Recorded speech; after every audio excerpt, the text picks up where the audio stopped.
কোন গোপনে মন ভেসেছে ধারাবাহিকের নতুন পর্বে দেখা যায় যে তিস্তার সাথে দেখা করতে চলে এসেছে অনির্মা ও কাকি।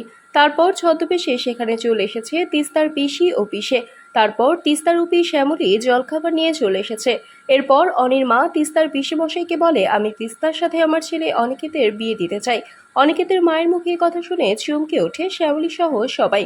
তারপর তিস্তার পিসেমশাই অনির্মাকে বলে, আমি আমার ভাগ্নিকে আপনার ছেলের সাথে বিয়ে দেব না। ওর তো আগে একবার বিয়ে হয়েছে। ওর ঘরে বউ আছে জেনেও আপনি অন্য একটা মেয়ের সাথে ছেলের বিয়ে দেওয়ার জন্য মেয়ে দেখতে এসেছেন। ওনার এমন কাজ করতে দেখে বিবেকে বাঁধলো না। এমন কথা শুনে চুপ হয়ে বসে থাকে অপরাজিতা।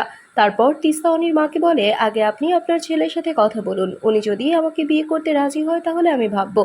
এই কথা শুনে সেখান থেকে চলে আসে অনির্মা। তারপর সবাই শ্যামলীকে বকাঝকা করতে থাকে এমন কথা বলার জন্য। কিন্তু শ্যামলী সবাইকে বলে, আমিও দেখতে চাই যে অনিক স্যার কি করে। তাহলে কি এবার মায়ের কথা রাখতে তিস্তাকে বিয়ে করতে রাজি হয়ে যাবে অনি? বন্ধুরা, কি হবে এবার? এক্ষুনি একটি লাইক দিয়ে এবং কমেন্ট করে জানিয়ে দাও তোমাদের মতামত। ধন্যবাদ।